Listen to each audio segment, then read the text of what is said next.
Si Leandro Velasquez ay kilala sa buong bansa bilang isa sa pinakamalalakas at pinakamatagumpay na negosyante sa larangan ng real estate. Ang kanyang mga gusali ay nagsisitaasan sa mga business district ng Makati, Taguig at Cebu, mga monumento ng kanyang kasipagan at talino. Ngunit sa kabila ng kinang ng kanyang pangalan at dami ng kayamanan, ay may isang bagay na hindi maitatayo ng kahit gaano karaming gusali, ang koneksyon sa pamilya. Sa edad na 80 taon, si Leandro ay naninirahang mag-isa sa kanyang malawak na mansyon sa Silang, Cavite.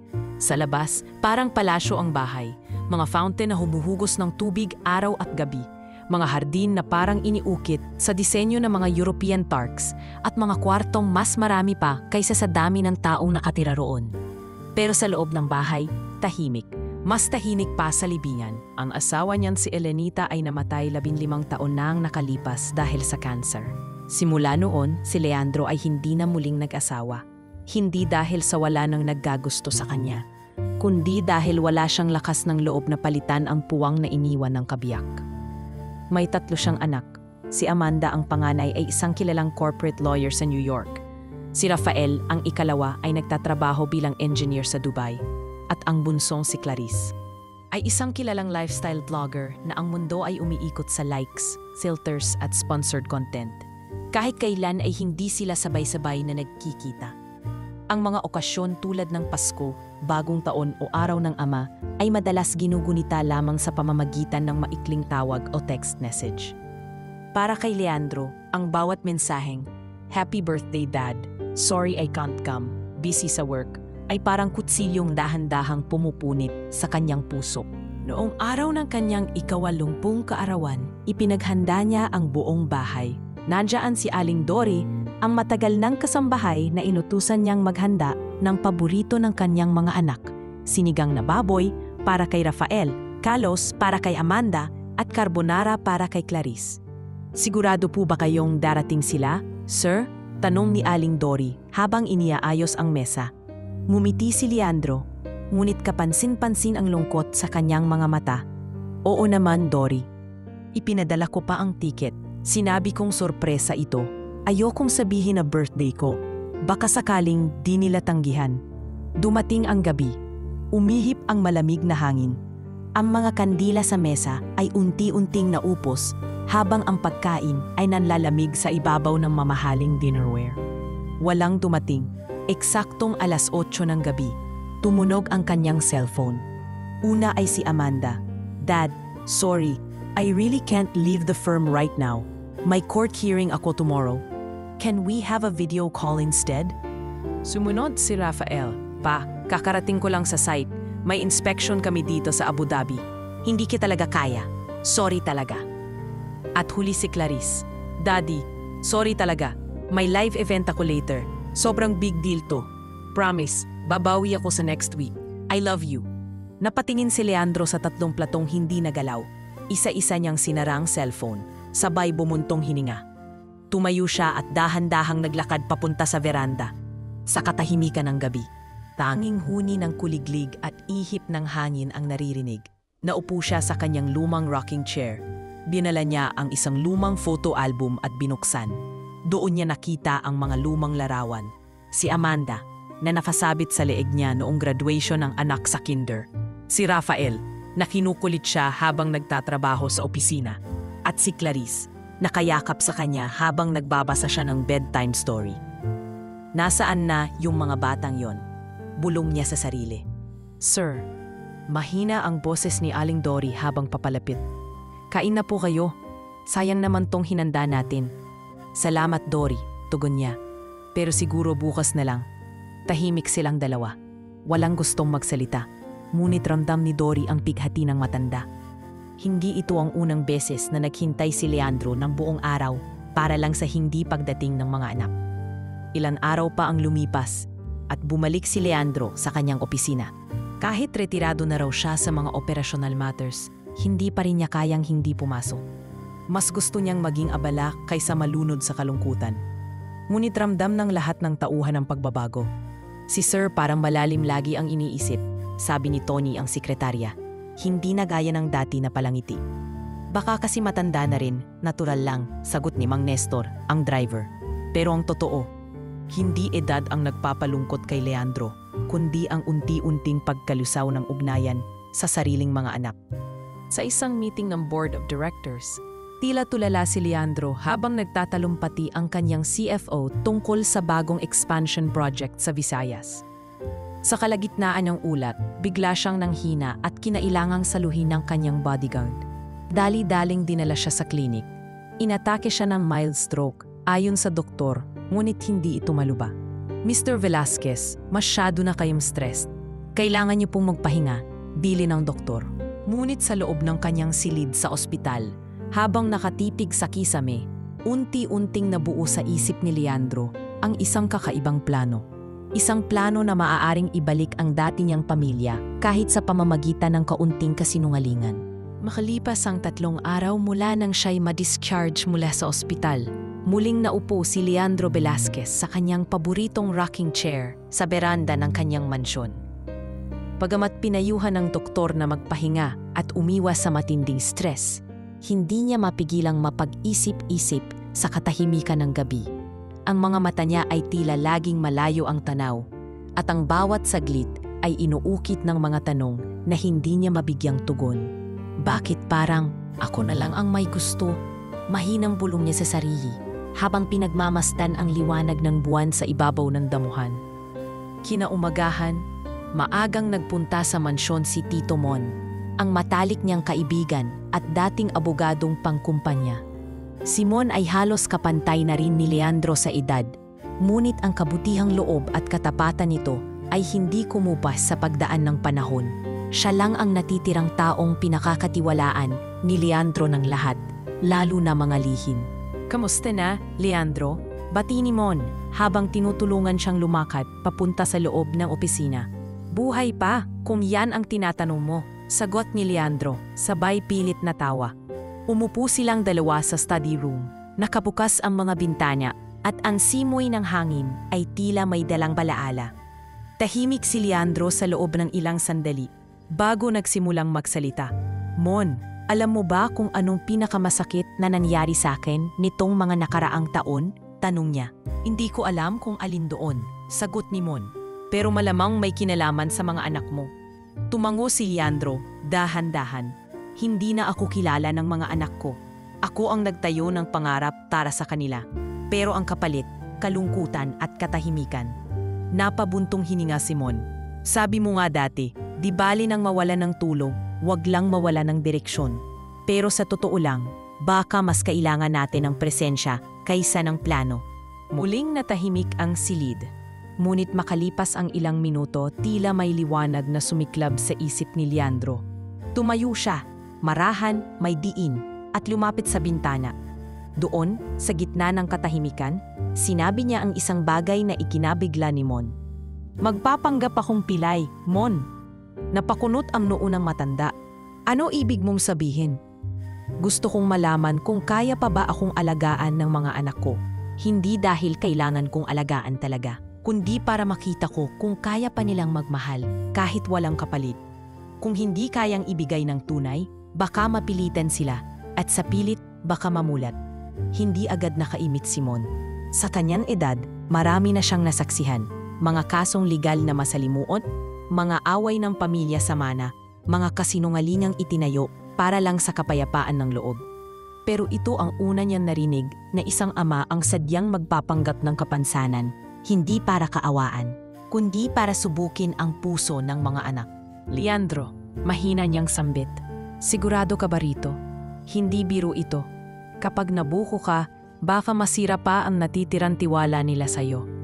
Lumingon si Leandro at tumango. Kung totoo silang may malasakit, hindi sila magagalit. Pero kung wala na talagang natitira, wala na rin akong dapat ikatakot.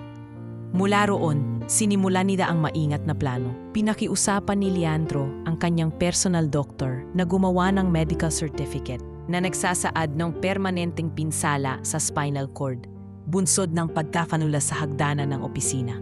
Isinara ni Mon ang ilang bahagi ng negosyo ni Leandro at pinadala sa mga anak ang balitang hindi na niya kayang pamahalaan ang kumpanya. Sumulat din si Leandro ng personal na liham sa bawat anak. Anak, bumagsak ako sa hagdanan habang inaasikaso ang isang property. Ayon sa doktor, may pinsala sa gulugod at kailangan ko ng alalay. Hindi ko inaasahang mangyayari ito sa ganitong edad. Kung may panahon ka, sana makauwi ka kahit sandali.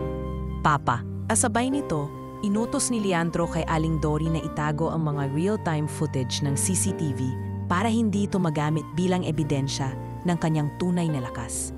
Ang wheelchair ay binili agad, pati na rin ang mga hospital bed-style accessory sa kanyang kwarto. Sa panlabas, mukhang isang lumpo ang CEO. Sa mga sumunod na araw, pinuno ni Leandro ng tunog ang mansyon. Ang tunog ng pag-push ng gulong ng wheelchair, ang pagsigaw ng Dory, pakitulak mo nga ako sa veranda, at ang paulit-ulit na paggamot sa leeg habang pilit kumakapit sa pader sa tuwing walang nakatingin. Sa loob-loob niya, ramdam niya ang kaunting takot. Ngunit nanaig sa kanya ang pangarap. Ang pangarap na muling makita ang kanyang mga anak, hindi bilang matagumpay na propesyonal sa kanya-kanyang larangan, kundi bilang mga batang minsang yumakap sa kanyang leeg at nagsabing, I love you, Papa. Isang linggo ang lumipas bago dumating ang sagot ni Amanda.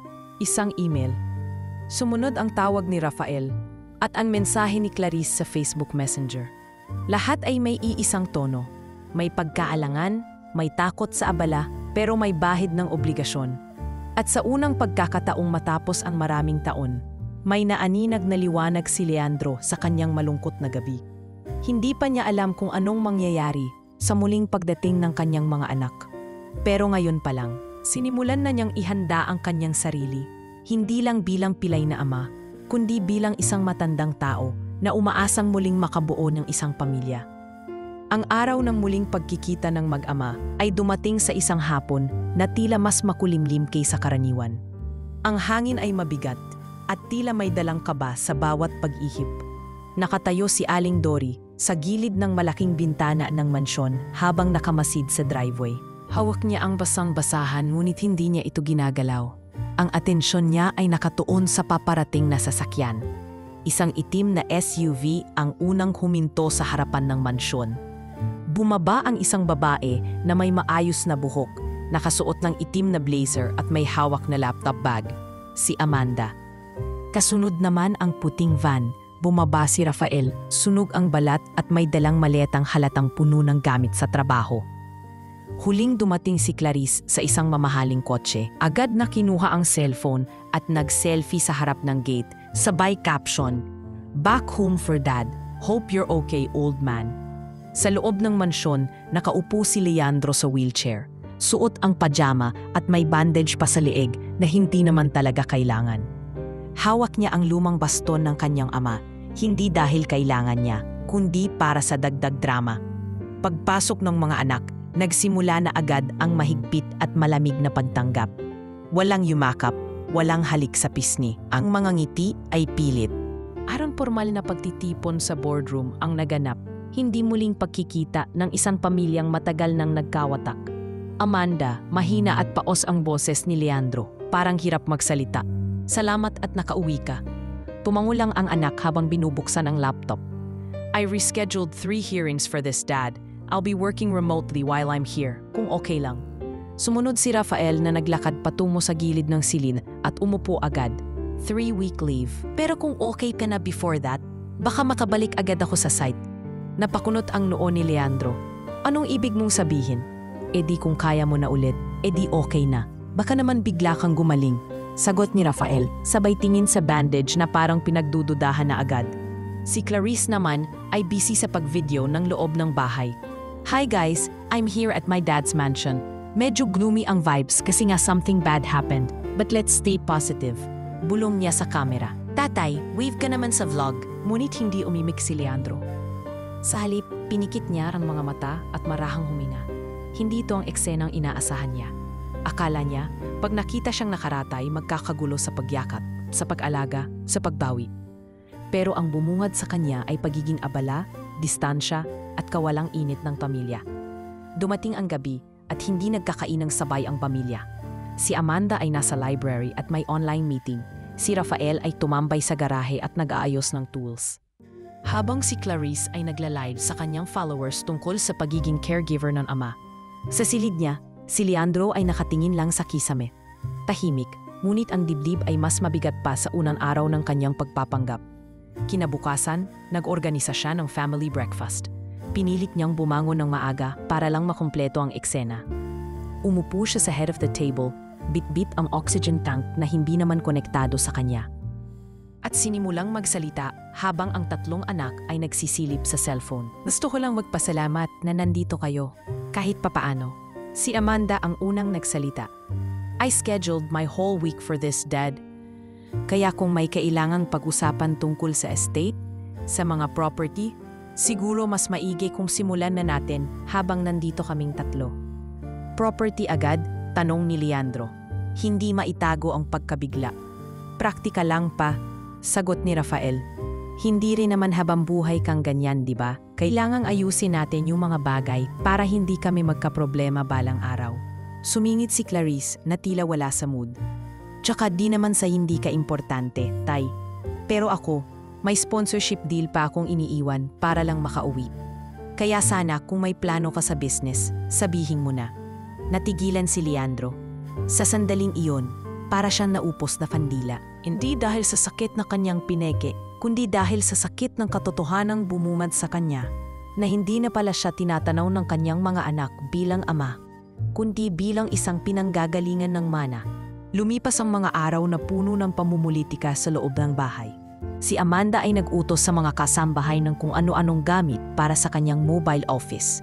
Si Rafael ay panay ang reklamo sa pagkain, laging pagod at tila wala sa mood kapag inuutusan.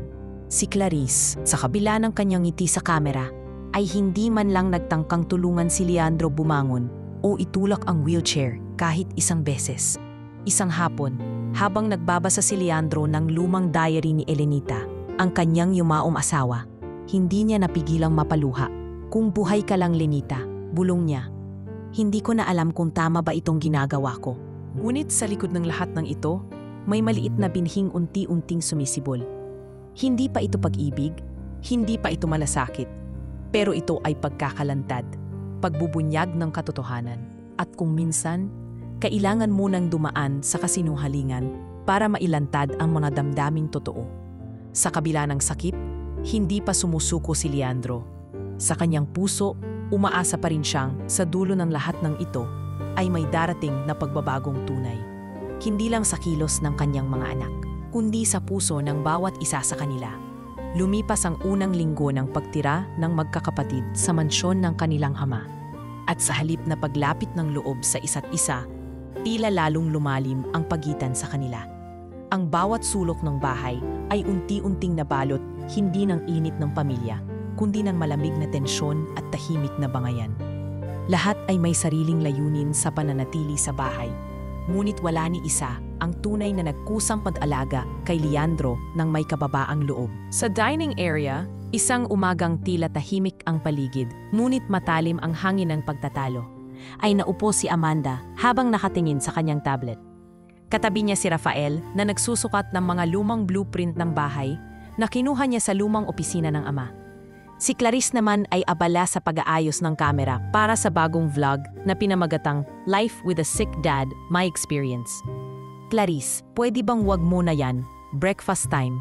Ani Amanda habang pinupunasan ang labi ng tissue. Content lang to, ate. Mabilis lang.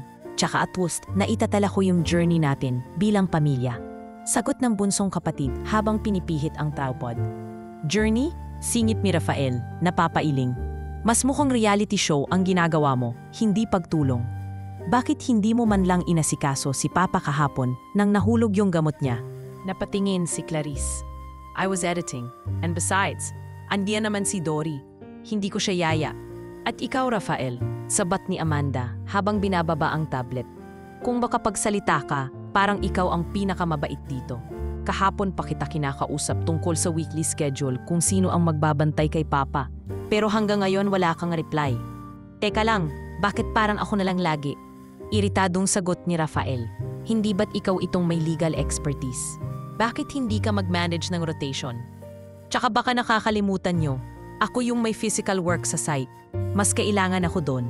Sumiklab ang mainit na diskusyon. Tila ang dating tahimik na mansyon ay naging parang courtroom. Tumayo si Leandro mula sa wheelchair. Pilit pinanatili ang kanyang kunwaring hirap sa paggalaw. Enough, mahinang sambit niya, ngunit sapat na para mapatigil ang mga anak. Kung hindi niyo rin lang ako kayang intindihin, wag na kayong montalo sa harapan ko. Bigla ang katahimikan ang bumalot sa silid, hindi makatingin sa kanya ang tatlo. Bagamat hindi sila sinigawan, ang tinig ng ama ay may halong bigat na tila tumusok sa kanilang mga dibdib. Sa sumunod na mga araw, lalo pang lumala ang tensyon. Si Amanda ay nagdesisyong magkaroon ng mini-office sa silid aklatan at binawal ang kahit sinong pumasok doon habang may meeting siya. Si Rafael ay kinumbinsi ang mga manggagawa ng kumpanya ng ama na ayusin ang garahe para gawing mini-workshop. Samantala, si Clarice ay kinuhang backdrop ang kwarto ni Leandro para sa kanyang content kahit paminsan ay ayaw na ayaw ito ng matanda. "Clarice, please," wika ni Leandro isang hapon habang inaayos nito ang lighting sa may ulunan niya. "Ayoko ng kinukunan habang natutulog ako." "Content lang naman, Tay. Gusto ko lang ipakita na kahit may sakit ka, matatag ka pa rin," sagot ni Clarice, bahagyang naiirita.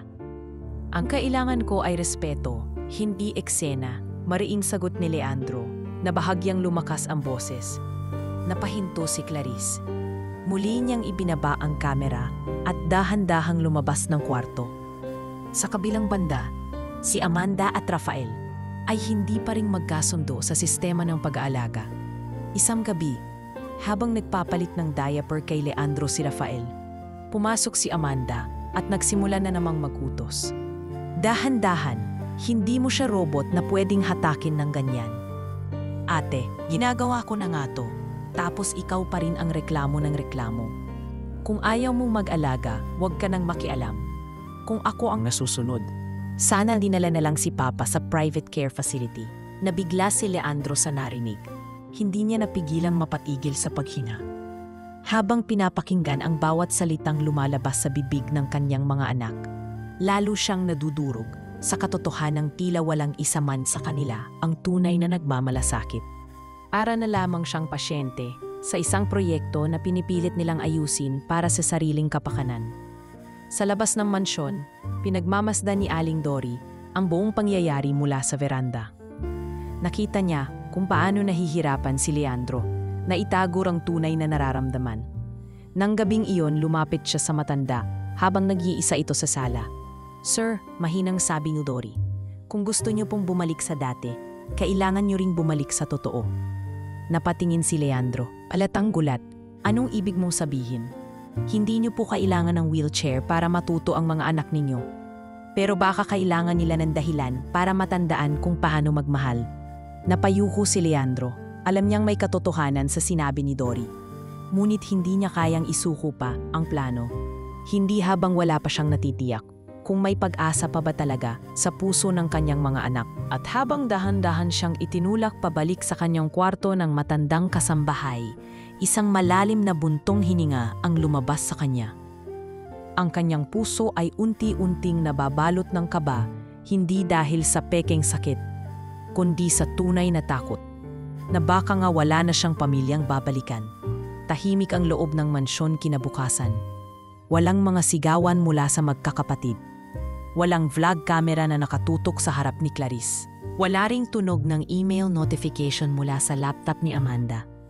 Ni kulang sa sigla ang hagikhikan ni Rafael sa cellphone. Ang lahat ay tila nanahimik. Hindi dahil sa pag-ayos ng samahan, kundi dahil sa pagod, sa init, at sa nakabibinging kawalang pag-uusap. Ngunit sa ilalim ng katahimikang iyon, isang matandang tinig ang naglalakad sa loob ng bahay, si Aling Dory, ang tapat na kasambahay ng pamilyang Velasquez sa loob ng mahigit 40 taon. Si Aling Dory ay hindi basta katulong lamang. Isa siyang saksi sa lahat, mula sa pagluha ni Leandro nang ipanganak ang panganay, hanggang sa mga gabing hindi ito umuuwi dahil abala sa pagpapalago ng negosyo.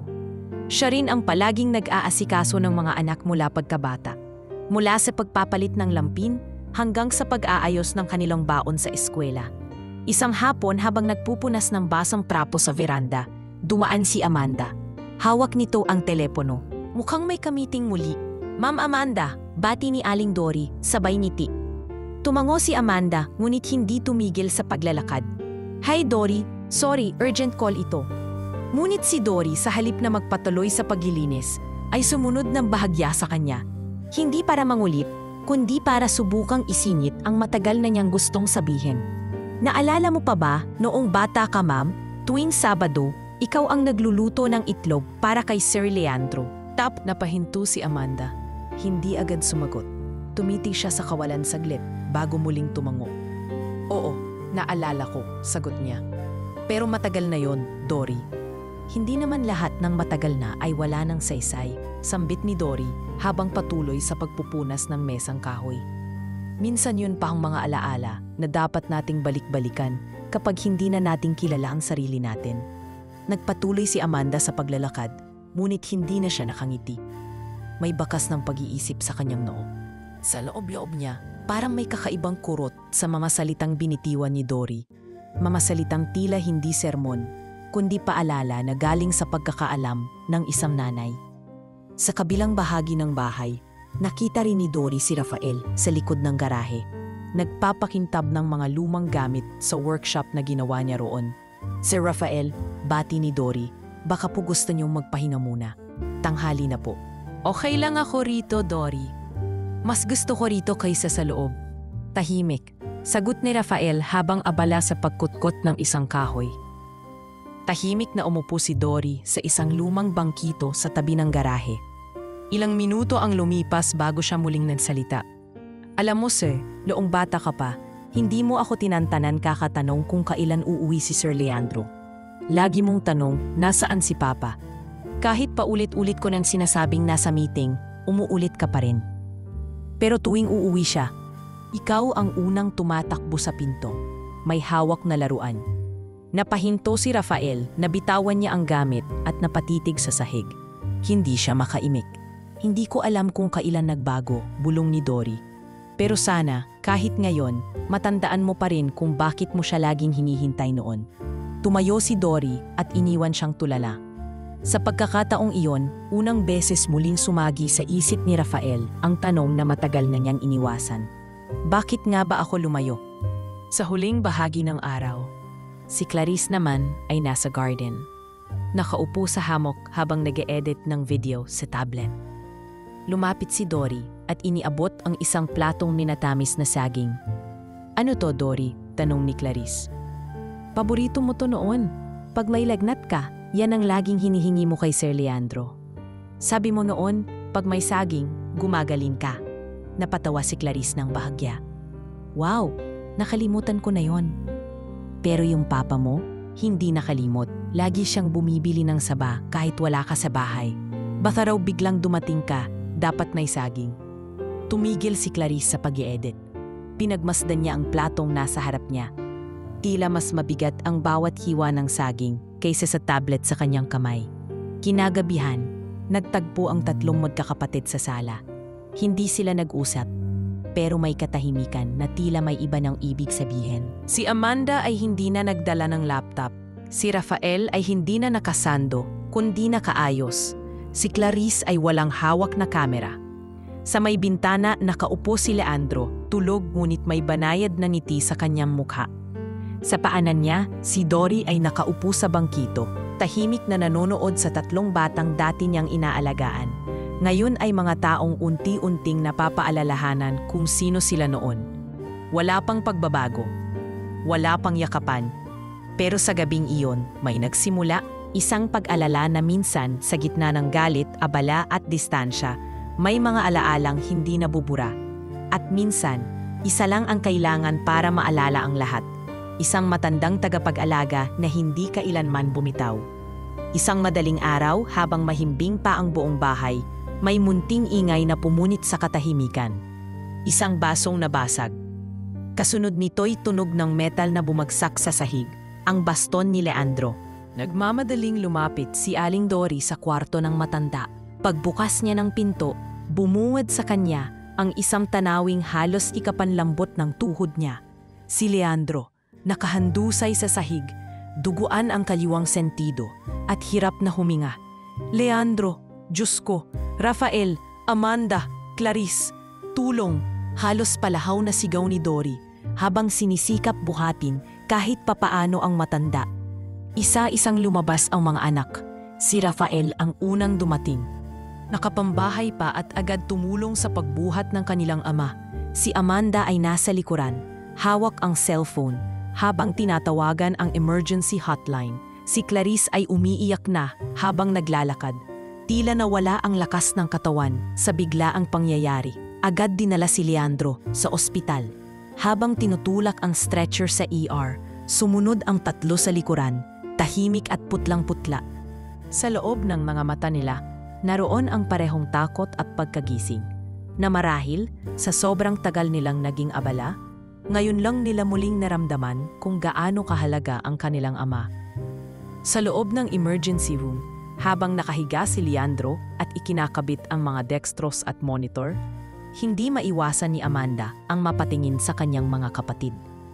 Sa wakas, siya ang unang nagsalita. Alam niyo bang ito ang unang beses na nagsama tayo ng ganito? Dahil lang sa isang emergency? Walang sumagot. Si Rafael ay nakayuko, hawak ang gilid ng kama ng ama, pinipigilan ang luha. Si Clarice naman ay nakaupo sa gilid ng silid. Nanginginig ang kamay habang yakap ang sariling katawan. Makalipas ang ilang oras, lumabas ang doktor. Matanda na ito, halos kasing edad ni Leandro, at may matang puno ng pagkaunawa. Stable na po siya, pero kailangan niyang manatili rito ng ilang araw. Na-stroke po siya. Hindi na ito yung unang beses, pero ngayon, mas delikado. Kailangan po ng tuloy-tuloy na pagbantay. Napatingin ang tatlo sa isa't isa. Walang nagsabi kung sino ang magbabantay, ngunit tila may di naririnig na kasunduan. Sa unang pagkakataon, hindi na nila inatupag ang kanya-kanyang gawain. Naiwan silang lahat sa ospital, magkasama sa loob ng isang maliit na kwarto. Naghihintay habang ang ama ay hindi pa rin nagigising. Sa gitna ng katahimikan, nagsalita si Rafael. Amimin ko na, nung sinabi ni Papa na may sakit siya, naisip ko agad yung mana. Naisip ko agad kung paano aayusin yung future ko. Hindi ko agad naisip na baka kailangan niya lang talaga tayo. Tahimik si Amanda habang nakatingin sa bintana.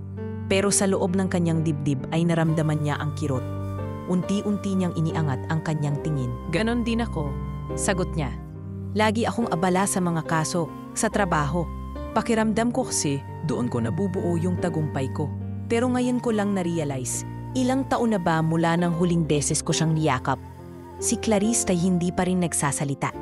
Ngunit bigla siyang pumayo at kinuha ang kanyang tablet. Ipinakita niya sa magkapatid ang isang video. Isang vlog na hindi niya pinublish. Sa video, makikitang tinutulungan niya si Leandro magsuklay ng buhok habang nakangiti ito.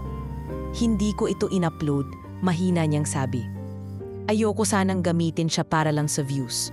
Kasi nung tinulungan ko siya niyan, parang bumalik yung dati. Naalala ko kung paano niya ako pinapaalalahanang huwag kumain ng matatamis. Yung inaabot niya yung tubig ko tuwing inuubo ako. Gusto ko lang sanang maalala ko yun. Kung sakaling, hindi na niya natapos ang sasabihin. Napahagulgul siya at sa unang pagkakataon mula nang dumating silang tatlo sa mansyon, si Amanda ang lumapit at niyakap Si Rafael ay sumunod. Sa loob ng maliit na ospital na iyon, hindi bilang CEO, vlogger or engineer ang tatlong magkakapatid, kundi bilang mga anak, mga batang muli lang naalalang may tatay sila. Kinagabihan, nagising si Leandro. Mahina man ang katawan, lumingon siya sa paligid. At nang makita niya ang kanyang tatlong anak na magkakatabi sa maliit na sofa, magkakayakap at tulog, napaluha siya. Salamat Diyos ko, bulong niya. Ngayon pa lang ako muling naging ama. Pagbalik nila sa mansyon, dinala si Leandro sa silid niya. Dito, napansin ni Amanda na may maliit na kahon sa gilid ng kama. Binuksan niya ito. Sa loob ay mga lumang sulat. Sulat ni Leandro para sa kanilang tatlo. Mga liham na hindi na ipadala. Mga bilin na naisulat ngunit hindi na sambit. Isa roon ang may pamagat na, para sa araw na hindi na ako makahinga. Binasa ito ni Amanda ng malakas. At habang ang bawat salita ay bumabalot sa silid, tahimik na lumuluha ang magkakapatid. Sa sulat, sinabi ni Leandro, hindi ko kayo pinalaki para maging perpekto. Pinalaki ko kayo dahil mahal ko kayo. Sa oras na wala na ako, sana alalahanin ninyong ang tahanan ay hindi perpekto. Pero dapat laging may puwang sa bawat isa.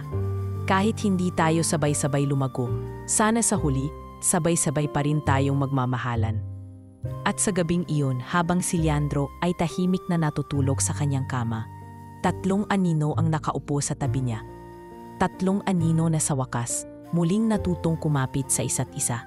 3 araw matapos mailabas sa ospital si Leandro, bumalik siya sa mansyon na tila ba ngayoy ibang-iba na sa iniwan niyang tahanan. Ang mga kwarto ay hindi na tila mga silid ng mga estrangherong pansamantalang nanunuluyan. May mga palatandaan na ng buhay, ng kalinga, ng presensya ng pamilya. Sa sala, may mga bagong upuang nilagyan ng throw pillows ni Clarice. Sa veranda, naroon ang isang maliit na mesa kung saan karaniwang nag-aalmusal si Leandro. Ngunit na yun ay may baso ng gatas at gupit na prutas kahit hindi niya iyon hiningi. At sa mismong kwarto niya, malamig man ang aircon, may init na dala ang mga hakbang ng kanyang mga anak. Nang umagang iyon, habang inaalalayan siya ni Rafael papunta sa veranda, napansin ni Leandro ang pagkakaiba sa kilos ng anak. Hindi na ito lakakunot ang noo. Tahimik, ngunit may dahan sa bawat galaw. Habang inaayos ang wheelchair, inapik niya ang balikat ng ama. "Pa, kailangan niyo ba ng unan sa likod? Medyo masakit kasi minsan tong upuan na to," sabi ni Rafael. Napangiti si Leandro, bahagyang tumango. "Salamat anak, hindi mo na kailangang gawin to." Mumiti rin si Rafael, mahina ngunit totoo. "Gusto ko, hindi dahil kailangan, dahil gusto ko." Maya-maya pa ay lumapit si Amanda. May dalang tray ng almusal, isang mangkok ng mainit na lugaw, pinatungan ng nilagang itlog, at may maliit na platito ng tokwat baboy sa gilid. "Gising na si Papa?" tanong niya kay Rafael. "Oo, hinatid ko na rito. Ayaw magpaalalay masyado," sagot ng kapatid. Hindi na bago, sabay tingin kay Leandro. "Tay, kumain ka muna, ako na nagluto niyan. Huwag kang mag-alala, safe yan. Sinundan ko yung recipe ni Aling Dory." Natigilan si Leandro. Marahan niyang hinawakan ang kutsara at humigop ng isang kutsaritang lugaw. Mainit, malasa at may lasa ng alaala. Matagal na mula nang huli siyang ipinagluto ni Amanda. "Alam mo ba," sambit ni Leandro habang nakatitig sa lugaw, "tuwing may lagnat ka noon, ganyan din ang ginagawa ng nanay mo." Isinasabay niya ang tokwat baboy kahit hindi bagay. "Basta lang mapakain ka." Napangiti si Amanda. "Oo nga, naalala ko." Lumapit si Clarice, may hawak na libro. Hindi cellphone, hindi camera, kundi isang makapal na libro. Mga piling tula ng pag-ibig at alaala, koleksyon ni Elenita Velasquez na nanay nilang pumanaw. "Tay," sabi ni Clarice, "nahanap ko ito sa likod ng kabinet ni nanay. Gusto mo bang basahan kita minsan?" Sabi ni Aling Dory, mahilig kang makinig sa kanya dati tuwing gabi. Muling napatingin si Leandro. Noon lang niya muling nakita si Clarice na may dalang bagay na hindi digital. Noon lang niya muling naramdaman ang presensya ng kanyang anak na hindi nakatingin sa kamera, undi sa kanya. "Gusto ko yan," sagot niya. "Mamayang gabi ha." Tumango si Clarice, sabay lapit sa ama at niyakap ito. Isang yakap na matagal nang nawala. Isang yakap na hindi scripted, hindi bahagi ng content, kundi tunay. Lumipas ang maghapon sa ilalim ng araw na hindi maalinsangan. Sa ilalim ng lilim ng punong mangga sa likod ng mansyon, nagtagpo ang magkakapatid sa ilalim ng isang picnic mat. Si Rafael ay nagdadala ng mga prutas. Si Amanda ay may dalang thermos ng tsaa.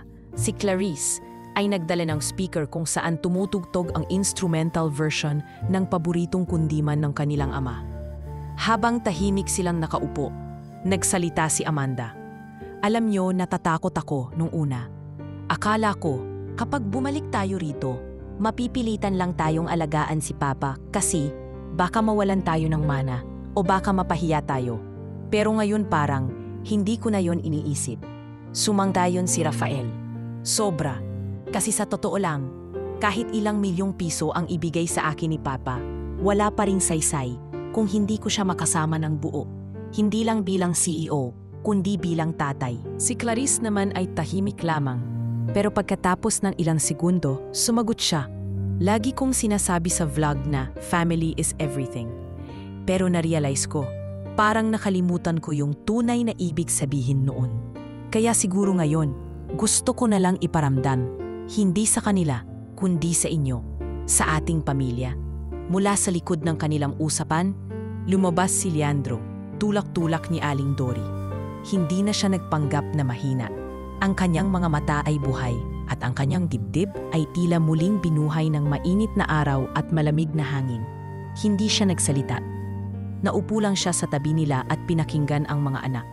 At sa gitna ng katahimikan, sa ilalim ng lumang punong mangga, kung saan dati naglalaro ang mga bata habang siya'y nagtatrabaho sa veranda. Isang bagay ang bumalik, isang bagay na matagal na niyang inakalang nawala. Pamilya. Sa hapon ding yun, habang binabasa ni Clarice ang isa sa mga tula ng kanilang ina, napapikit si Leandro. Hindi dahil sa antok o pagod, kundi dahil sa kapayapaang matagal na niyang hinanap. At bago tuluyang bumaba ang araw, nagsalita siya. Salamat mga anak. Akala ko kailangan ko kayong pilitin para lang maramdaman na may pamilya pa ako. Pero ngayon, kahit wala na akong wheelchair, kahit wala na akong sakit, sigurado akong hindi ko na kailangan magkunwari. Tahimik. Walang nagsalita agad. Pero isa-isang lumapit ang tatlo at sabay-sabay na yumakap sa kanya. Walang salita ang kayang nakapantay sa bigat at lalim ng yakap na iyon. Sa huli, ang mansyon ay hindi na lamang tahanan ng yaman, kundi tahanan ng mga pusong muling nagkakilala. Muling nagkapanatagan at sa wakas, muling nagmamahalan. Makalipas ang ilang linggo mula nang muling magbuklod ang pamilya Velasquez, naging tila mas normal na ang takbo ng buhay sa loob ng kanilang mansyon. Hindi na kailangan pang pag-usapan kung sino ang magpapakain kay Leandro sa umaga o kung sino ang pagtutulak ng wheelchair niya sa veranda. Dahil lahat na ay kusang gumagalaw, ang dati punong-puno ng tensyon na tahanan ay tila naging isang ligtas na kanlungan ng muling pagkakaunawaan. Ngunit kahit paanong ganda ng takbo ng mga araw, may mga bagay pa ring hindi tuluyang matatakpan. May mga lihim na gaya ng alon kahit gaano pa ito itago sa ilalim ng dagat, balang araw ay iaahon pa rin ang pagkakataon. Isang gabi, habang inaayos ni Rafael ang ilang lumang gamit ni Leandro sa maliit nitong study room, napansin niya ang isang itim na folder na may nakasulat na confidential, Dr. Torres. Wala sa plano niya ang buksan ito. Ngunit sa pagkakatagpo niya sa pangalan ng doktor na umalalay sa kanilang ama noong ito'y umano'y na aksidente, hindi siya napigilang mapaisip. Ano kaya to? Bulong niya sa sarili, habang dahan-dahang binubuksan ang folder. Sa loob nito ay isang medical report. Ngunit ang laman nito ay hindi inaasahan. Negative for spinal injury. Subject has full motor control. Advised, continue medication for hypertension only. Note, patient requested documentation not to be disclosed to family. Napamulagat si Rafael. Parang biglang huminto ang oras. Hindi siya agad nakagalaw. Sa likod ng utak niya, isang tanong ang umalingaw-ngaw. Nagpanggap lang si Papa? Hindi niya alam kung dapat ba siyang magalit o malungkot. Tahimik siyang lumabas ng silid. Hawak pa rin ang folder. Sa koridor, nadaanan nga si Amanda na palabas ng kanyang kwarto. Rafa, okay ka lang? Parang namumutla ka. Tanong ng ate niya. Tahimik muna si Rafael bago marahang iniabot ang folder. Tingnan mo. Kinuha ni Amanda ang papel, binasa ito ng buo. Tumagal siya ng ilang minuto bago muling tumingin sa kapatid. Hindi totoo to, bulong niya. Bagamat alam sa puso niyang may katotohanan ang bawat salita sa dokumento. Ibig sabihin, lahat ng nangyari galing sa kasinungalingan? Pinauwi niya tayo sa bisa ng pagkunwaring may sakit. Dahil gusto niya tayong makasama, sagot ni Rafael, mabigat ang tinig. Nagkatinginan silang dalawa, kapwa hindi sigurado kung ano ang susunod na hakbang. Ngunit isa lang ang malinaw, kailangan nila itong sabihin kay Clarice. Sa sala, naroon si Clarice, nakaupo sa sofa at nag-e-edit ng isang bagong video tungkol sa kanilang ama. Nang makita niya ang dalawa, agad siyang ngumiti. Uy, ano yan? May bago ba tayong chismis? Biro niya. Ngunit hindi siya pinatawanan ni Amanda. Sa halip, umupo ito sa tabi niya at ipinatong ang folder sa lamisita. Hindi mo na kailangang tapusin yung video, sambit ni Amanda. May kailangan tayong pag-usapan. Nang matapos basahin ni Clarice ang medical report, tila natanggalan siya ng hangin. Nanahimik siya ng matagal, bago marahang nagsalita. Akala ko totoo ang lahat. Yung sakit, yung panghihina, lahat ng yon, ginawa lang pala niya. Ginawa niya, tugon ni Rafael. Pero ginawa niya kasi akala niya yun lang ang paraan para tayong bumalik. Tumayo si Clarice at nagsimulang maglakad-lakad sa paligid. Hindi siya sigurado kung dapat siyang magalit o maawa. Sa kabila ng lahat ng kanilang napagdaanan, mga pag-aalaga, pag-aalalang totoo, paglalapit ng loob, biglang naramdaman niyang para siyang ginamit. Paano kung hindi natin siya pinatawad? Tanong niya, humarap sa dalawa. Paano kung nasaktan tayo ng todo? May karapatan ba siya na gawing ganun ang pamilya niya para lang makuha ang gusto niya? Tahimik ang magkakapatid. Walang may kayang sumagot agad. Ngunit si Amanda, matapos ang ilang sandali, marahang nagsalita. Wala siyang karapatan, pero hindi ibig sabihing wala siyang dahilan. Naalala mo ba noong bata pa tayo? Dagdag ni Rafael. Lagi siyang wala. Lagi siyang nasa opisina. Pero tuwing darating siya, may pasalubong, may kwento, may yakap. Hindi siya perpektong ama, pero sinusubukan niyang bumawi. Baka to na lang ang alam niyang paraan. Lumuhod si Clarice at sumubsob sa lamesa. Gusto ko siyang mahalin, Rafa, ate. Pero ngayon parang nasira na naman ang tiwala ko. Lumapit si Amanda at hinawakan ang balikat ng kapatid. Pwede pa naman natin siyang kausapin. Hindi naman natin kailangang itago to. Kung gusto talaga nating maging pamilya, kailangan natin ng katotohanan. Kinabukasan, pinatawag nilang tatlo si Leandro sa sala. Tahimik ito habang nauupo. Baka sumuha niya ang pag-aalalang baka may mali siyang nagawa. Papa, panimula ni Amanda, alam na po namin. Hindi agad sumagot si Leandro. Pero nang makita niya ang folder sa mesa, marahang tumango ang kanyang ulo. Hindi siya umiyak, hindi rin nagmakaawa. Sa halip, huminga siya ng malalim at nagsalita. Wala akong intensyon na saktan kayo. Nagkamali ako, oo. Pero hindi ko kayo ginamit. Ginusto ko lang na makasama kayong muli. At hindi ko alam kung paano ko yon magagawa. Hindi ko alam kung may karapatan pa ba ako. Pumayo si Rafael at humarap sa ama. Papa, galit ako pero mas mabigat yung lungkot. Kasi kung sinabi niyo lang sa amin, baka dumating pa rin kami. Baka ulit ni Clarice. Pero baka hindi rin. At baka yan ang kinatatakutan mo. Lumapit si Amanda at niyakap si Leandro. Hindi na natin maibabalik yung dati. Pero baka pwede pa nating ayusin kung ano ang mayroon ngayon. Sa totoo lang, Papa, kahit nagsinungaling ka, ang mahalaga, hindi kami pinilit magmahal. Nanggaling yon sa amin. Isa-isang lumapit ang magkakapatid at niyakap ang kanilang ama. At sa wakas, ang lihim na matagal nang kinikimkim, sa halip na sirain ng pamilya, ay naging dahilan para sila'y magpatawaran ng lubos. Dahil minsan, kahit ang kasinungalingan, kapag nauwi sa katotohanan, ay pwedeng maging simula ng tunay na paghilom. Makalipas ang ilang araw, mula nang matuklasan ng magkakapatid ang lihim ng kanilang ama, unti-unting bumalik sa normal ang mga galaw sa loob ng mansyon. Ngunit hindi ito ang dating normal na puno ng distansya at katahimikan. Sa halip, ito'y isang uri ng katahimikang may malalim na pag-unawa. Isang uri ng katahimikan na hindi nangangahulugang pag-iwas, kundi pagtanggap. Alam ni Leandro na hindi madali ang pagtanggap ng kanyang mga anak sa ginawa niyang pagpapanggap. Kaya't hindi siya nagpilit. Sa halip, naging mas tahimik siya, mas maingat sa mga kilos, at mas bukas sa pakikinig. Wala na siyang itinatagong kondisyon. Wala na ring kunwaring sakit. Ang tanging meron siya ngayon ay oras. Oras na nais niyang gamitin upang bumawi.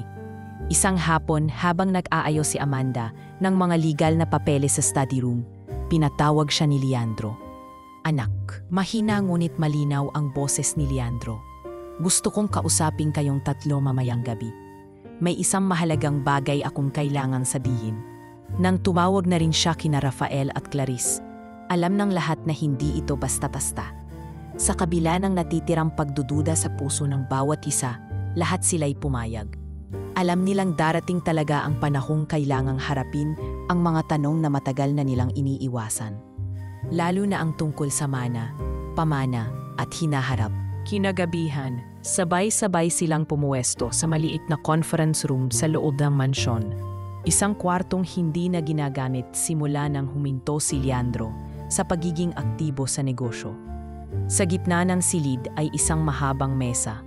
Sa gitna nito nakalatag ang isang bagong envelope, ang bagong testamento. Tumayo si Leandro. Hindi na siya gumamit ng wheelchair. May tungkod pa rin siya, ngunit hindi para sa pagpapanggap, kundi dahil totoo nang may kahinaan ang kanyang tuhod. Sa pagkakatayo niya, ramdam ang bigat ng bawat salitang ibinubuka ng kanyang bibig. Nais kong harapin kayong tatlo, hindi bilang CEO, hindi bilang matandang kailangang alagaan, kundi bilang isang ama. Alam kong marami akong pagkukulang. Hindi ko kayo laging nayakap, hindi ko kayo laging nasamahan sa mga graduation o sa mga laban sa buhay. Mas pinili kong magpatayo ng gusali kaysa manatili sa bahay. Pero ngayon, ito lang ang natitira sa akin, kayong tatlo, at ang oras na nalalabi. Tahimik ang magkakapatid, ngunit bakas sa kanilang mukha ang atensyon.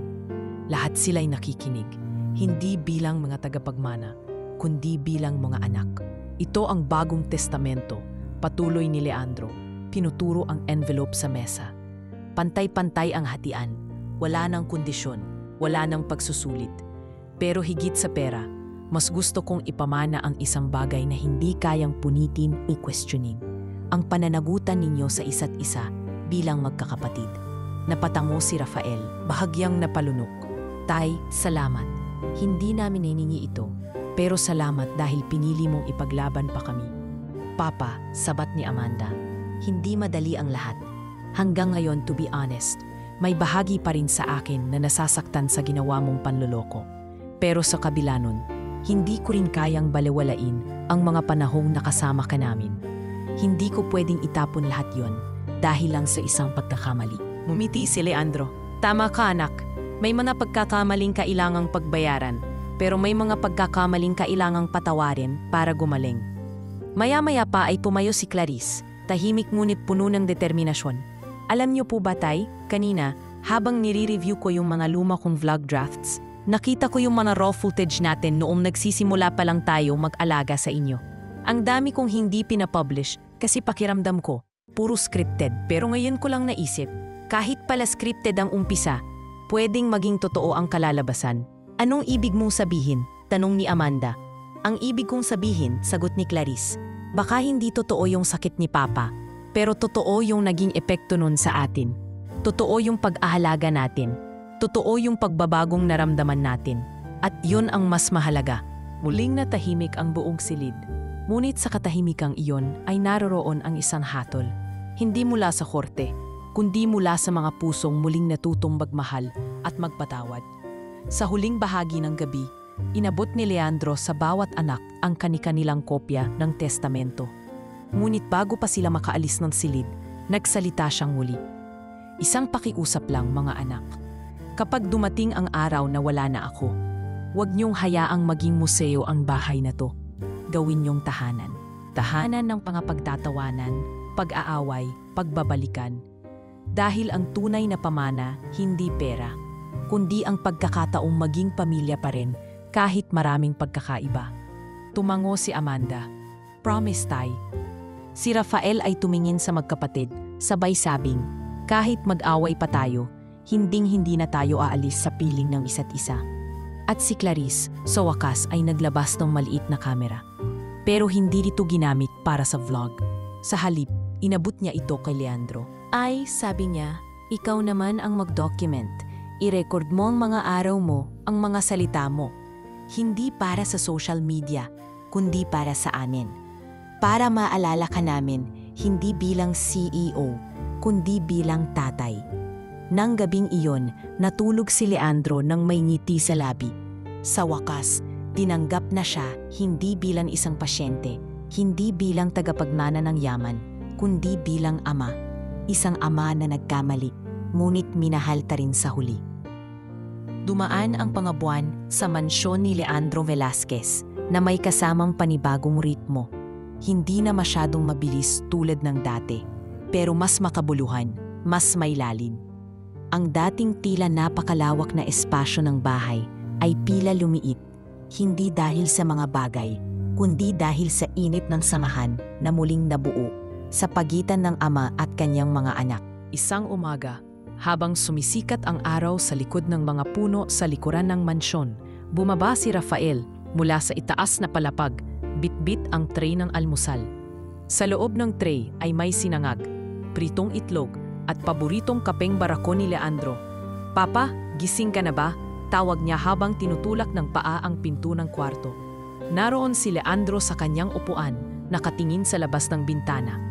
Kahit may edad na, hindi nawawala ang interes nito sa pagsilip sa paggalaw ng araw, sa pag-uugoy ng mga dahon, at sa tanong kung anong klaseng mundo ang muling magigising tuwing umaga. "Gising na ako, anak," sagot niya habang sumulyap. "Akalain mo ngayong ako'y matanda na, ngayon pa lang ako tinatabihan man sinangag." Napatawa si Rafael. Kasi dati, trabaho agad ang almusal mo. Puro business to habang mumunguya. Ngayon, pwede ka nang ngumiti habang kumakain. Lumapit si Rafael at hiniayos ang tray. "Mamaya, may dadaan daw na bagong tauhan para sa construction site. Gusto mo bang lumabas para makilala?" Umiling si Leandro. "Hindi na siguro, mas gusto ko nang dito lang. Pero salamat sa pag-aayos ng site, anak. Alam kong malayo sa lifestyle mo dati." Napakamot si Rafael sa batok. "Alam mo, Papa, ang akala ko noon, ang tagumpay ay makukuha lang sa ibang bansa, sa malalaking kontrata. Pero ngayon nandito na ako, ngayong hawak ko yung kumpanya mo, mas nakita ko kung anong klaseng pundasyon talaga ang mahalaga. Yung pundasyon ng pamilya. Samantala, sa kabilang bahagi ng bahay, si Amanda ay abala sa silid-aklatan. Hindi na siya basta abala para sa sarili niyang mga kaso. Sa tuwing wala siyang hearing sa Maynila, siya ay nagtuturo ng legal ethics tuwing Sabado sa isang pampublikong universidad sa Cavite. Isa iyon sa mga pinakamatinding hakbang na ginawa niya, ang iwanan ang international firm kung saan siya naging senior partner at magdesisyong maging guro. Habang inaayos niya ang lecture slides, pumasok si Clarice. Bit-bit ang isang folder. "Ate, tingnan mo," sabi niya. "Ito yung proposal para sa documentary na binuo ko, tungkol sa mga matatanda na naiwan ng pamilya pero natutong mabuhay mag-isa." Kinuha ni Amanda ang folder at binasa ito. Mababakas sa kanyang mukha ang pagkabigla at pagkamangha. "Clarice, seryoso to. Hindi lang siya pang YouTube. Pwede mo tong ipalabas sa festival." Tumango si Clarice. "Kasi ate, sa dami ng vlog na ginawa ko, ngayon lang ako nataramdam na yung ginagawa ko may kabuluhan. Hindi lang views, hindi lang sponsorship. May tinatamaan. At alam mo ba, nagsulat si Papa ng voice-over script para sa first episode." Napangiti si Amanda. Si Papa talaga.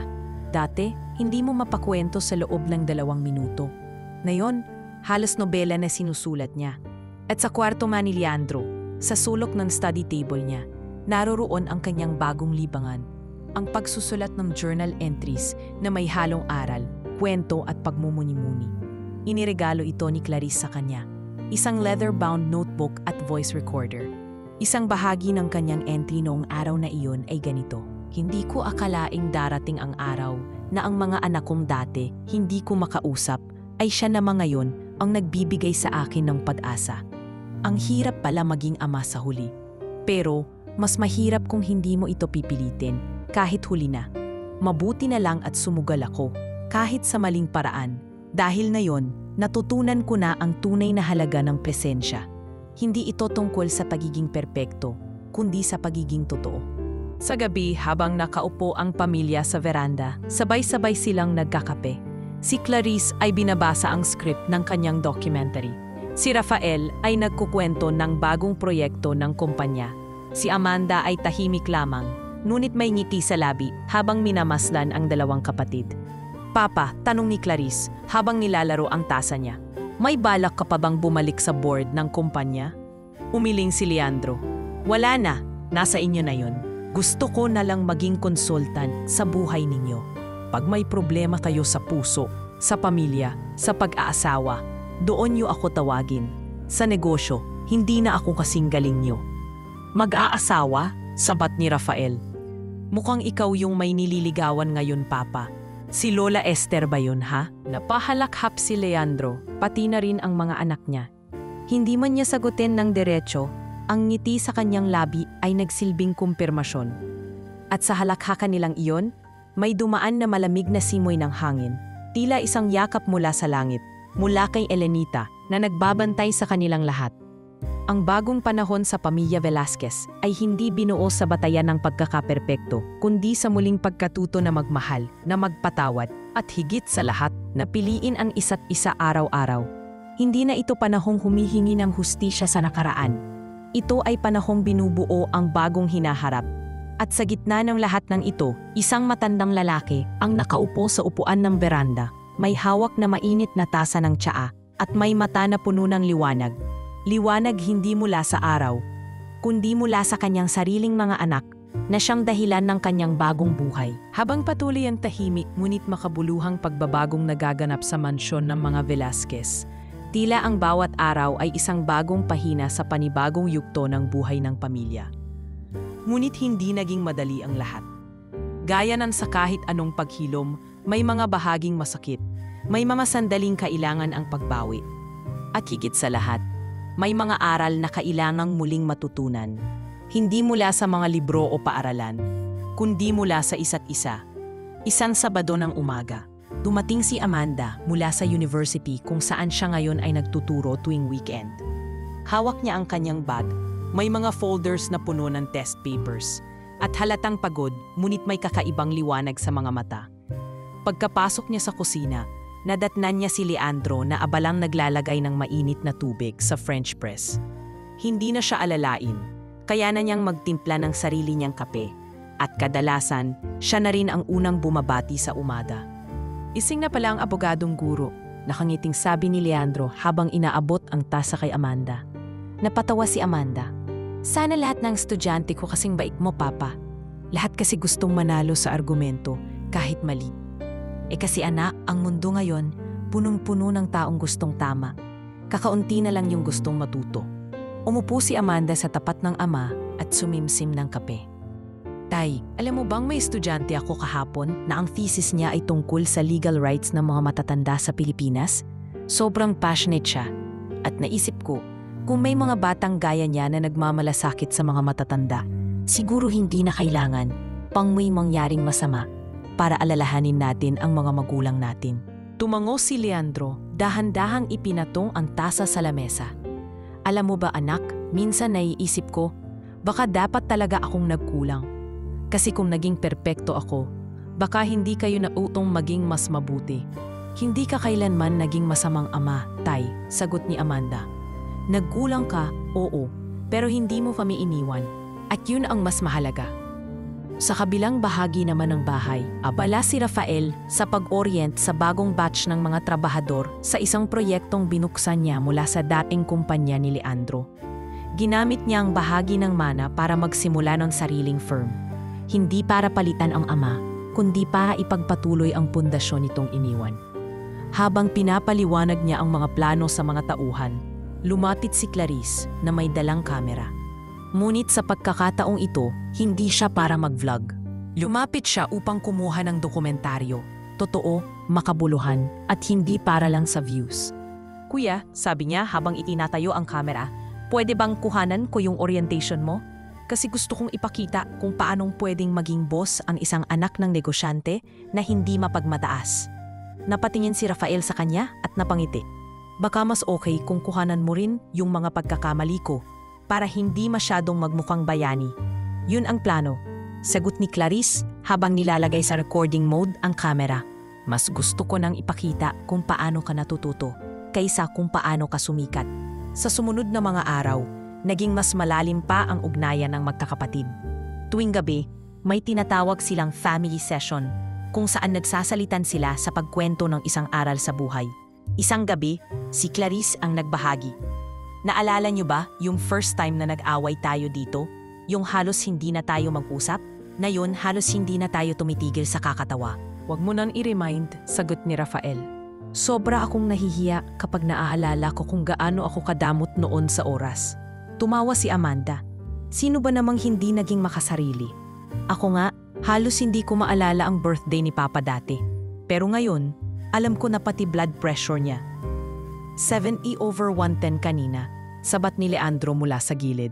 Bit-bit ang kanyang journal. Sabi ni Amanda. Tay, na yun ikaw naman ang kwento. Humina ng malalim si Leandro.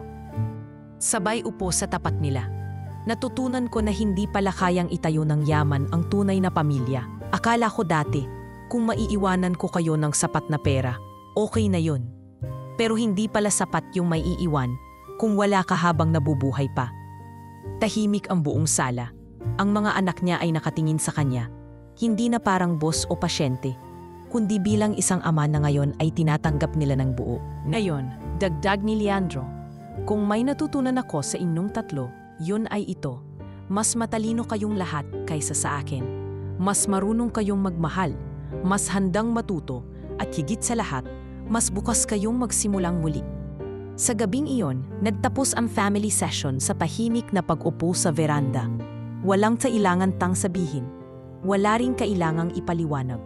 Ang katahimikan ay hindi na isang bagay na nakakasakal, kundi isang pahiwatig ng pag-uunawaan. Ang kanilang pamilya ay hindi perpekto, ngunit may isang bagay silang napagtagumpayan. Ang muling matutong umibig, hindi dahil sa obligasyon, kundi dahil pinili nila ito. Sa kabila ng mga nasaktan, nasubok at nadurog, sila ay nagpatuloy. At sa pagpapatuloy nilang iyon, natutunan nila ang pinakamahalagang aral sa lahat, na ang pamilya ay hindi tinuturo sa libro, kundi natututunan sa bawat pagkakamali, sa bawat patawad, at sa bawat pagbabalik. Akala ng lahat ay tapos na ang mga pagsubok.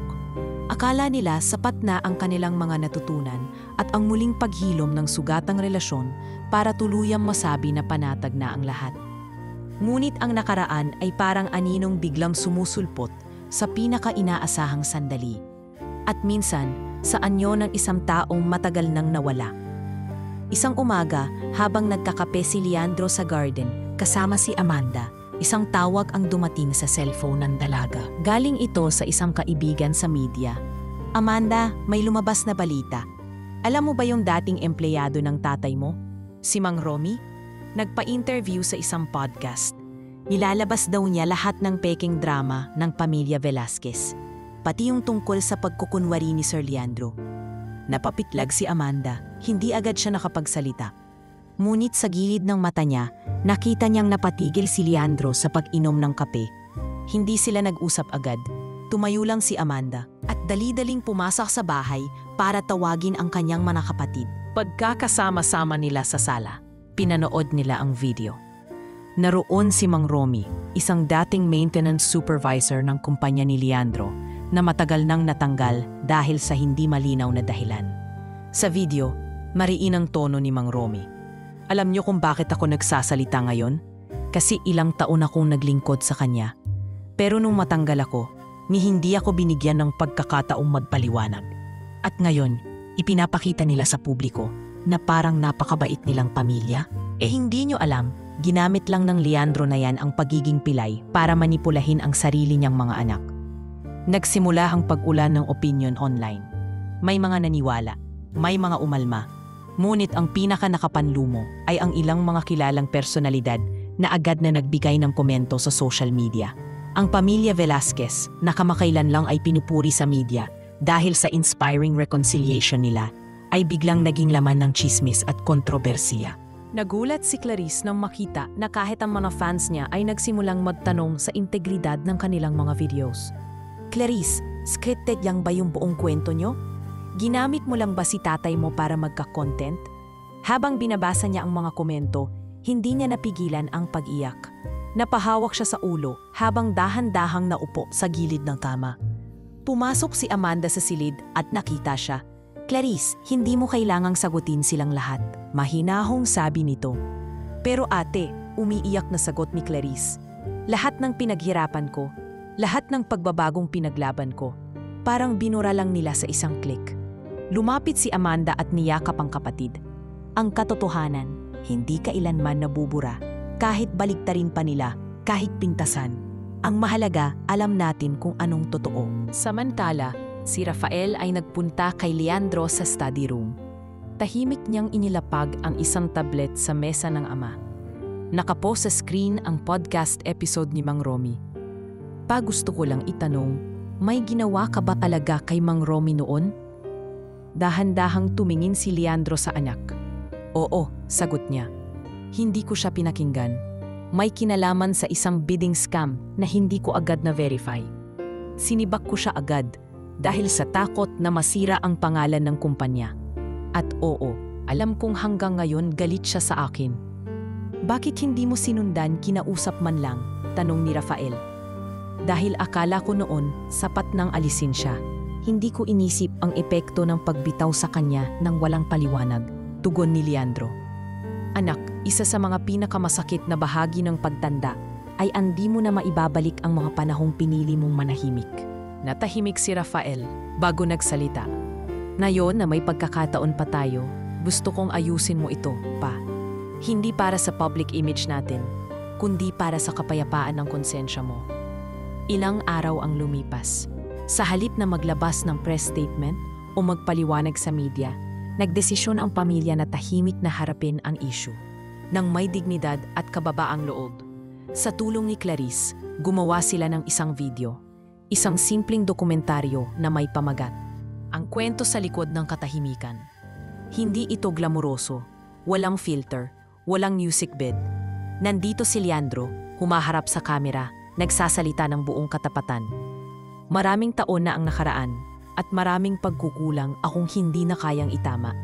Isa na roon ang kay Mang Romy. Oo, nagkunwari akong may kapansanan. Oo, ginamit ko ang sakit para subuking bumalik ang pamilya ko.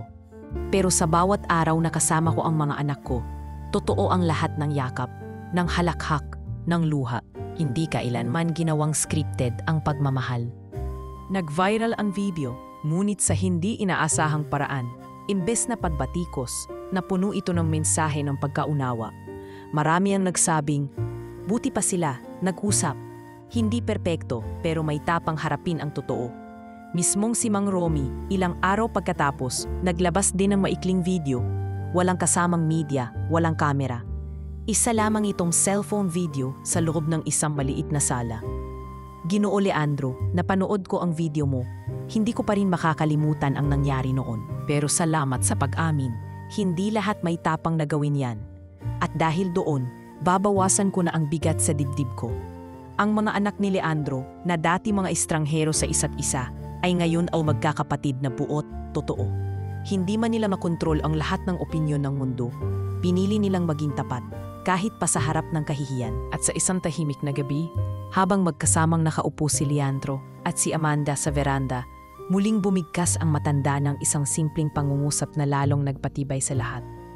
Ang pinakamasakit minsan, anak, ay yung mga kasalanang hindi na natin kayang itama. Pero mas masakit kung hindi natin sisikaping humingi ng tawad. Tumango si Amanda, at mas mapait kung hindi tayo marunong tumanggap ng totoo. 3 taon ang lumipas mula nang mangyari ang lahat. Ang pagkukunwari, ang muling pagkikita, ang sigalot, ang pagpapatawad at ang huling pasari na nakaraan.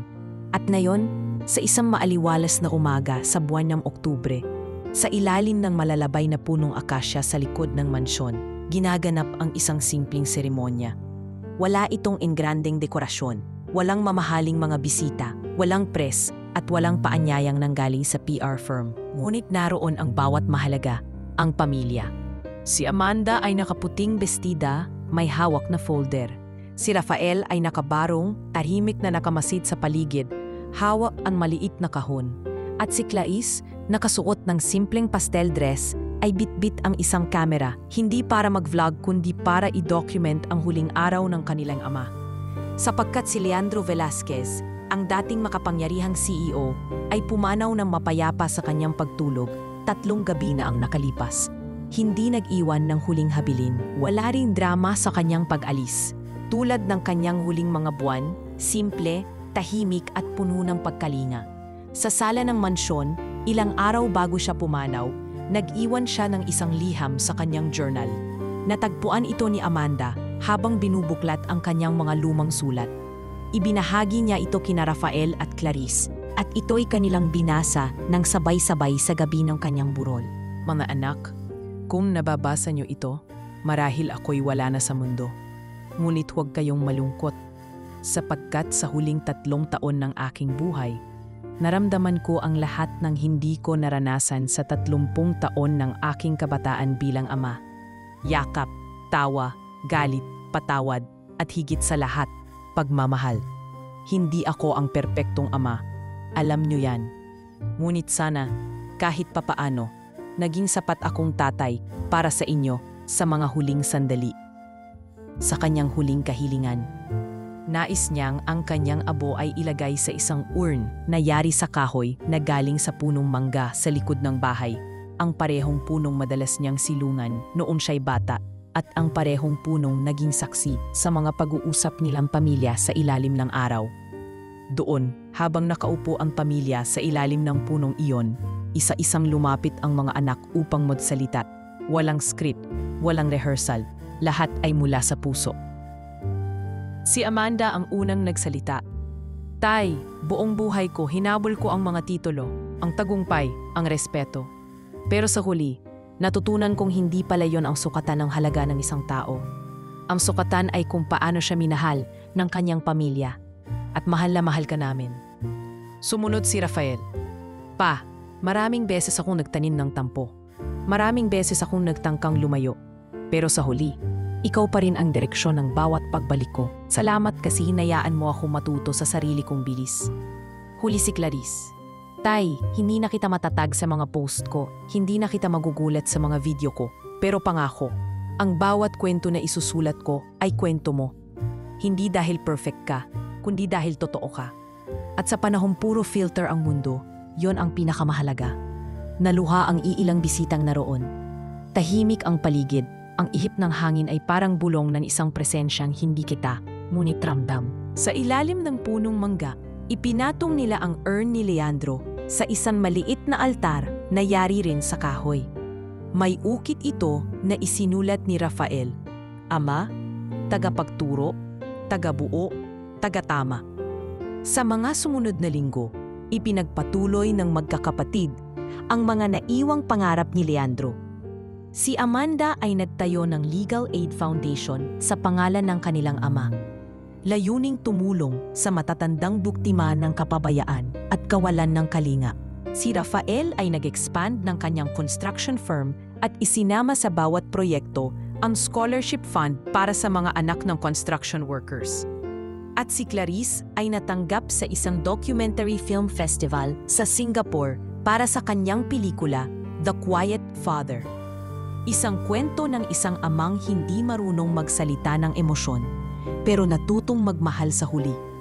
Ngunit higit pa sa mga ito, ang tunay na pamana ni Leandro ay hindi ang salapi, hindi ang mansyon, at lalong hindi ang pangalan. Ang iniwan niya ay ang pagmulat sa 3 anak sa halaga ng presensya, na sa isang mundong puno ng ingay, likes, deadlines at karera, may mga bagay na hindi nasusukat, gaya ng isang ama na natutong humingi ng tawad, ng mga anak na natutong magpatawad, at ng pamilya na natutong pumili ng isa't isa. Sa huling bahagi ng kanilang photo album na dating iniwasan ng lahat, idinagdag ni Clarice ang isang litrato, si Leandro, nakaupo sa veranda, nakangiti, hawak ang isang tasa ng kape. Habang sa background ay abala ang kanyang 3 anak sa kanilang mga sariling ginagawa. Nagkakantiyawan, nagtatawanan, ngunit sama-sama. Sa ilalim ng larawan, isinulat niya ang simpleng caption, ang pamana ay hindi ang iniwan, kundi ang ipinaramdam. At sa gabing iyon, habang ang mga ilaw sa mansyon ay isa-isang pinapatay, may 3 taong natulog na may kapayapaan sa puso. Dahil alam nilang sa bawat pagising nila, kahit wala na ang ama, ay dala nila sa bawat galaw ang kanyang diwa, sa gawa, sa salita at sa tahimik na pagmamahal.